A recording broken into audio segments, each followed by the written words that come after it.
Then Powell, with a trembling voice, was desperately pleading into the cell phone. "Dad, take us to the hospital! Mom's! I was crouched down due to my water breaking, unable to move from the spot. At such times, the only person a child thinks of is their father. But the reply that came back from Jordan over the phone was cold. "I'm on a company trip, that's impossible," Jordan said, laughing it off lightly.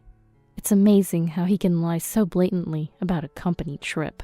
"Help us, please help!" Finally, Powell burst into tears. I felt like my head was going to explode with intense anger. Jordan was speaking so calmly, even though my water had broken, and the nerve to ignore Powell's desperate pleas. I could not forgive him. A week later, having safely given birth, I was getting ready to go out. Then the cell phone rang. It was from Jordan. My hands were tied, so Powell answered the phone for me. "Where's Mom?" Powell said clearly. "About to bury her now." "What?" Jordan flustered. "What do you mean? Hey, Powell." Ignoring Jordan's cries, Powell hung up the call. "Let's go, Mom." "Yes, let's." We had a task ahead of us. I, Brianna, took Powell to a certain place. What we were about to do was our modest revenge. My name is Brianna, a 33-year-old housewife, living with my husband Jordan and our 5-year-old son Powell. But each day, after sending Powell to kindergarten and Jordan to his company, my days were filled with endless chores. And once that was done, it was my awaited personal time. I broadcast videos as a hobby. The content is simple recipes and parenting tips, like a housewife's small talk. It started as a pastime, but since Jordan had been on a business trip until recently, I began looking for something to occupy my free time. However, lately, my subscriber count had unexpectedly increased. Parenting and housekeeping life hacks seemed to resonate with my viewers, who were parenting moms too. So even after Jordan returned from his business trip, I continued to broadcast whenever I found the time. Broadcasting videos had become a small joy in my daily life. Then one day, I found out I was pregnant. We had been thinking about having a second child, so this was welcome news. Jordan and Powell were happy too. There were so many things to think about, like what to name the baby, preparing baby clothes. In hindsight, I was probably too excited about being pregnant again after so long. That's why I didn't notice until it was too late. The nightmare eating away at our family had already begun. It was a typical weekend morning. After finishing breakfast, Jordan was fiddling with his cell phone. Powell ran up to him. "Hey, let's play treasure hunt, Dad." Treasure hunt is one of the games Powell has recently gotten into. We bury a treasure in a random spot, and then Jordan and I look for it. That was the game. It was supposed to be a peaceful weekend as usual. But Jordan, hastily hiding his cell phone and with a raised voice, got angry. "Shut up. Dad's busy. Go away." Shocked by his tone, I couldn't help but speak up. "Hey, that's no way to talk." "I'm dealing with work messages now. Your loud voices are distracting, don't you think?" "Work messages on a weekend morning? You're just messing around with your phone." Jordan lashed out even more aggressively at my words. "It's work communication. I'm swamped with work. You get that, right? Or maybe you don't. 'Cause you're just a carefree housewife, huh?" "What's that supposed to mean?" Jordan snorted and left the room. Perhaps sensing the uneasy atmosphere, Powell started crying. I immediately went to comfort Powell. "I'm sorry, Powell. Dad was probably just in a bad mood." But Jordan wasn't like this before. He used to take care of Powell before he went on his business trips. Lately, Jordan's attitude had been clearly off. He sneaked around with his cell phone more frequently. Even when spoken to, he seemed distant, and he complained about me a lot. He belittled me. "You're just a carefree housewife. Our responsibilities are different. I'm a company employee," he would say. Was it work stress? But Jordan's attitude only escalated. One day, as soon as he came home, Jordan entered the living room with a sour face. Then he glared at Powell's toys scattered in the corner. "Hey, why haven't you cleaned these up?" I had just put away the toys in the box, but it seems I forgot to put one in. "Oh, sorry." As I hurried to clean up, Jordan muttered, "Jeez, for a housewife, you can't even discipline the kid. Coming home to a messy house when I'm tired from work. Try to put yourself in my shoes." He was being sarcastic again. "Don't get mad." Powell, with a voice close to tears, cut in, standing in front of Jordan as if to protect me. But Jordan, with a dismissive look, and his face more somber. "Move." He then glared at Powell and left the room. "His recent behavior is too much. We need to have a proper talk soon," I vowed in my heart as I hugged Powell, who was crying. The next night, Jordan came home. "Jordan, I need to talk to you." "I'm tired. Make it quick."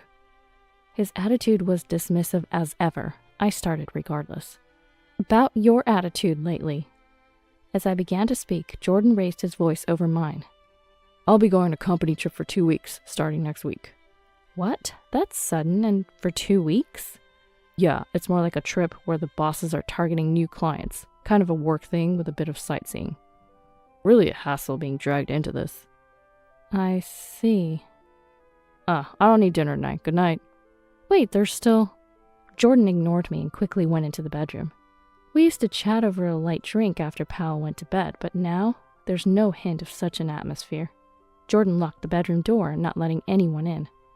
I sighed, then finished the remaining chores and turned on my computer. I worked on editing a video I had recorded, combining it with narration. It's video editing that I always do. Previously it was simple household tips, but lately it's been mostly about Jordan. I created a series about troubles with my husband, and would say things like, "It feels like my husband has become colder recently." Such content seems to be in demand, with more views than before. Today, I also briefly mentioned my interaction with Jordan earlier. After posting the video, comments started trickling in. "Your husband is terrible. He doesn't understand the wife's struggles." Receiving empathetic comments somehow calmed my feelings, but a particular comment caught my eye.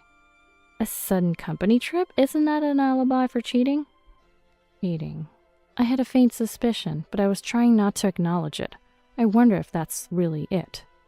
Jordan's recent behavior is filled with inexplicable actions.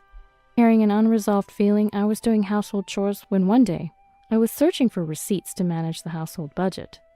Let's see, it should be around here somewhere. After searching everywhere without finding it, I decided to check inside a small chest in the living room, though not expecting much. It's supposed to contain things related to Powell's kindergarten stuff, but maybe something got put in there by mistake. Then the bottom of the first drawer came off. What's this? It was a fake drawer. This chest wasn't made like this originally. Someone had tampered with one of the drawers to make it hard to find. It wasn't me, so it had to be Jordan. A bad feeling washed over me as I looked inside and saw something familiar. This is... My heart pounded like a fast drum. After calming myself with a deep breath, I turned on the computer. I decided to urgently post a video. I wanted to hear the viewers' opinions about what I had just found. I had my suspicions, but I needed confirmation. After a while, comments poured in. Reading them, I realized my suspicions were not unfounded. The week started, and it was Monday. Jordan would be away for a while, on the company trip. Okay, then.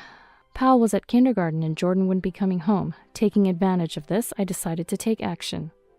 And then the weekend. I was almost ready for whatever would happen when Jordan returned. Thinking this, I was doing household chores one morning when suddenly, my stomach hurt. At the same time, I felt a warm flow of fluid down my lower body. Did my water break? I need to go to the hospital immediately. As labor pains surged, I hurried to get dressed in between contractions. Then I packed my bag with my insurance card, a change of clothes, towels, and other necessities.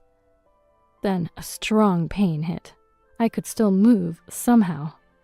That's what I thought, but the pain was so intense I collapsed right there. I tried to find my cell phone to call a cab, but it was nowhere in sight. Mom? Powell woke up and missed this. Pal, my cell phone. I pleaded desperately, barely able to speak. Powell, surprised by my state, found my cell phone nearby and picked it up. Then, as if making up his mind, he frantically began to operate it. He occasionally plays games on my cell phone, so he seems to know how to use it. Powell yells into the phone. Help, Mom can't move, she's in pain. It seems he's on a call with someone. The call was on speakerphone by chance, allowing me to hear the other person's voice. Oh, what is it, Brianna? This is not a good time. Is that you, Powell? Of all people, Jordan was on the other end. Dad, take us to the hospital! Powell pleaded desperately. At such times, the only person a child could think of is their father. but the reply that came back from Jordan was cold. "I'm on a company trip, so that's impossible." Jordan laughed it off lightly. "Help us, please help." Finally, Powell started crying. Amidst the intense pain, I felt unforgivable. It seemed like he didn't care that I was suffering. To top it off, he easily ignored Powell's desperate pleas. I couldn't stand his nerve. After crying, Powell hung up and called someone else. Grandma! "Oh, Powell, what's wrong?" It seems Powell managed to call my mother with his unsteady fingers. After that, I lost consciousness due to the pain. When I came to, I was in the hospital. I was lying in bed with my parents looking over me, worried. As I regained consciousness, the pain came rushing back. I grimaced involuntarily. "Brianna, are you okay? Powell called us. He was desperate, saying his mom couldn't move." Powell had seemed to be frantic, but had fallen asleep earlier, exhausted. My mom told me they had left him in the hospital's daycare. "Upon hearing Powell's call, we arranged for an ambulance," my dad said. "He's brave, and he's only 5 years old," my mom remarked with emotion.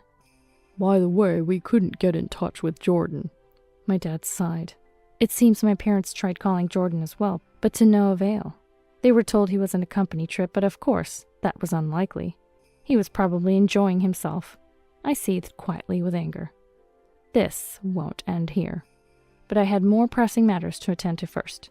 After my parents left the room, doctors and nurses came in to prepare for childbirth. Hours later, after battling labor pains, I gave birth to a girl. Her name is Lena. Hearing Lena's healthy cries, perhaps I was released from the tension I'd been holding. I fell asleep. I woke up a whole day later. Thanks to the sleep, I felt slightly better. I reluctantly sent Jordan a message about the birth, but no reply came. Driven by desires, he probably had no thoughts of his wife and child. Expected as it was infuriating. But after his enjoyable company trip, he was in for a hellish return. Imagining Jordan's face then, I smirked maliciously. Thanks to my parents' care, I recovered enough to tease Jordan about it. On the day of discharge, Powell, who had been staying with my grandparents, joined us. "Hey, Mom, are you all better?" Powell looked at me worriedly. "Yeah, I'm okay now," I responded with a smile. I had caused him so much anxiety recently. I hugged Powell and stroked his head. "Hey, let's play treasure hunt again sometime," Powell suggested with an innocent face. "Sure, what shall we bury this time?" "Well," he whispered secretly in my ear. Hearing his words, I was at a loss for words. Shocked. A week later, my cell phone rang. "Mom, your phone's ringing," Powell called out to me, as I was getting ready to go out. "Leave it, I can't answer right now," I replied. But he answered the call, staring at the screen. A muffled male voice could be heard from afar. The call seemed to be from Jordan.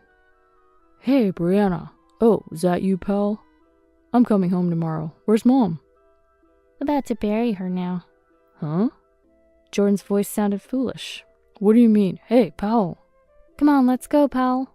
I spoke to Powell, and with a smile, he replied and hung up the call. We had a task ahead of us. I went out with Powell to do a certain job. By the time we returned home, the day had turned to night. My postpartum body was completely exhausted. Since Powell had fallen asleep tired, I left him along with Lena at my parents' house, who lived nearby. There was still something left for me to do. I decided to wait for Jordan's return. Early the next morning, the entrance door burst open energetically. "Brianna, hey, where are you?" Jordan entered the living room with a panicked face, alternating his gaze between me and a chest in the corner, hesitating about what to do. I smiled. "You're late, Jordan. I finished burying it yesterday." "What? What are you talking about? Paul said something about burying too." "The ring?" At my words, Jordan turned pale. "I know about the ring that was there. Were you planning to propose to your mistress with it? It even had your names engraved on it. So considerate." When I pointed at the chest, Jordan turned even paler. "How you—" I knew everything. It all started with the video streaming. When I talked about Jordan's recent odd behavior in a video, viewers suggested he might be cheating. Then the ring emerged from the false chest drawer. A brand new ring from a famous brand engraved with both names. This had to be proof. After discussing this in a video, viewers advised using a detective. If I was considering divorce, solid evidence would mean compensation. After Jordan left for his company trip, I hired an investigator. Sure enough, Jordan was having an affair. The woman worked at a bar in town where Jordan had been on a business trip. Her name was Flory. She was 23. Perhaps out of loneliness, Jordan started visiting the bar. Eventually, they became romantically involved. This might have been a common story. Usually, such relationships end when the business trip is over, but theirs continued. Even after Jordan returned, they kept in touch secretly. He started to snap at me. Then, under the guise of a company trip, he went back to his old posting to frolic with her. The ring was indeed intended for a proposal to her. How deeply he must have fallen for her. Proposing to another woman while having a wife and child is laughable. Did you rush back because you gave the wrong ring to your mistress and she got mad? Jordan's complexion changed at my words. So you did that to the ring? Yes, I swapped the ring hidden in that chest. Assuming he would give it to his mistress during the trip, I replaced it with my own wedding ring. It was a gift from Jordan in the past, but I no longer needed such a thing. What have you done? The ring size is wrong and has your name on it. Flory was furious. I don't know anything about that. Jordan forcefully opened the chest, searching thoroughly. Where's the real ring? Where did you hide it? I told you, I buried it. What? At my words, Jordan was at a loss for words. Right then, the entrance door opened. Jordan, are you okay? Isn't it over yet? Idiot, don't come out. There stood Flory. I had seen her face in photos given by the detective. But the real person was just a flashy young woman. She had followed Jordan, likely upset over receiving a ring with the wrong name. Jordan must have told her, "It's at home." But unable to stay put, Flory decided to follow him. Such a foolish story came to mind. Huh? This is Jordan's wife? Just an old lady. She laughed derisively, thinking she could win with her youth. The shallowness made me sigh involuntarily. Oh, the mistress Flory. Right, quit vocational school for money to play, ended up working at a cheap bar, but couldn't catch a wealthy man, so you settled for a married company employee going nowhere, feeling triumphant over his wife. Is that about right, Flory? What? Flory was at a loss for words, hit right on the mark. I had already investigated all of this. In today's age, it's easy to find someone's social media once you know their name. Someone as attention-seeking and spirited as Flory would surely have boasted about her history somewhere. That thought led me to check her social media, and Flory's background was quickly uncovered. Flory became defiant. So what? I'm the one Jordan loves. He proposed to me, and I got the ring I wanted. Just divorce him already. I was planning to divorce him anyway. I don't need someone like him. I had been married to Jordan for 5 years. We were blessed with children, but his cheating during his business trips, his indifference during my pregnancy, and finally, his treatment of Powell and I. There was no point in continuing this marriage after such actions. Ever since the affair came to light, I had already decided to leave him. By the way, aren't you going to look for that very important ring? Where did you hide it? Well, that's not nice to say I hid it. Today, Powell and I went for a walk on the beach for the first time in a while. We played treasure hunt there. It was so much fun. Jordan's complexion changed at my words. You didn't bury it there, did you? Jordan muttered tremblingly, and then dashed outside. Wait, Jordan, where are you going? Flory followed him. I too stepped outside from the entrance. It's about a 20-minute walk to the place where we buried it. Holding my cell phone tightly, I walked briskly. We were headed to the nearby beach. Upon arrival, the two of them were frantically digging around various spots on the sandy beach. It's not here either. Where is it, damn it? It's an expensive ring. What are you doing? Find it quickly. The two looked foolishly panicked. I leisurely filmed the scene with my cell phone. Jordan and Flory were so focused on their search that they didn't notice me filming them from a distance. I couldn't help but let out a laugh at the comical sight. This beach was a place our family of 3 often visited. We frequently played treasure hunt here. Powell would bury treasures in the sand, and Jordan and I then had to find them. The treasures varied, but they were mostly things Powell treasured. Toy cars, plastic dinosaurs, things a boy would like. But today, what was buried was the real ring Jordan intended to give to Flory. When Powell suggested, "Let's play treasure hunt we haven't played in such a long time," I asked, "What shall we bury?" He immediately said, A ring. I was taken aback, to which Powell responded, I know, Mom. Dad's been looking at a ring and smiling a lot recently. What are you talking about? Powell had been watching Jordan closely. No doubt Jordan had been fantasizing about his mistress with the ring he splurged on. The ring is important to Dad, right? If we bury it, maybe he'll come back to find it. Maybe he'll return to being the dad he used to be, Powell said, his eyes shining. Powell didn't understand. He didn't realize the ring was meant for someone else. Because his father seemed happy with it, he must have thought it was very important. He hoped that finding it would bring back the kind father he knew. Powell's innocent hope touched my heart, and so we buried the ring in the sand earlier. But Jordan, now desperately searching for the ring, wasn't thinking about his family at all. He was solely focused on not upsetting Flory. As I recorded the scene, I realized I was crying. I couldn't forgive Jordan for destroying our family. It's a harsh reality for Powell, but Jordan will likely never return to how he was. Afterward, I went home to edit the footage. The video of them desperately searching for the ring turned out humorously. Thanks to the sound recording app, I captured the audio perfectly. I blurred the faces of the two and added narration. The history of our family and the treasure hunts Powell enjoyed, and how Jordan's selfish affair led to the family's downfall. Of course, all names were kept anonymous. I finished the video and clicked upload. I buried the ring my husband intended to give to his mistress, was the title. Immediately after posting the video, the views started to rise rapidly. Comments poured in within moments. Your husband is the worst. Poor children, were mostly comments condemning Jordan and Flory. As I was reading through the comments, the exhausted duo returned. We finally found it, buried in such a beach. Our precious ring got all dirty with sand. How are you going to make up for this? The two were loudly complaining. Jordan was holding the sand-covered ring and a tattered piece of paper. This paper was buried with it too. It's so dirty. He carelessly threw it into the trash can. Don't you understand? I looked at Jordan coldly. I took the paper out of the trash and spread it open. It was crumpled, but it was a drawing by Powell, a picture of a family of 4, all smiling. It seemed he finally realized what was drawn. Oh. Jordan's face showed a mix of emotions. This is Powell's feelings. You trampled on Powell's wish for his family to be happy by sneaking around and cheating, neglecting your family. You are truly the lowest of the low. I will never forgive you. The living room fell silent at my loud voice. Flory had a guilty look on her face. I turned to Flory and said, I won't forgive you either. You break someone's home and stand there as if nothing happened. I will fight against anyone who hurts my children. Until the end. I declared this and glared at them. Oh, where's Powell? What about the baby? Jordan spoke in a hoarse voice. It seemed he finally decided to pay attention to his children, but it was too late. They're at my parents', and until a moment ago, it was all about the ring, ignoring both Powell and the baby. How dare you even bring them up now? Well, it doesn't matter. You won't be seeing them anymore. That's outrageous. I'm their father. Father?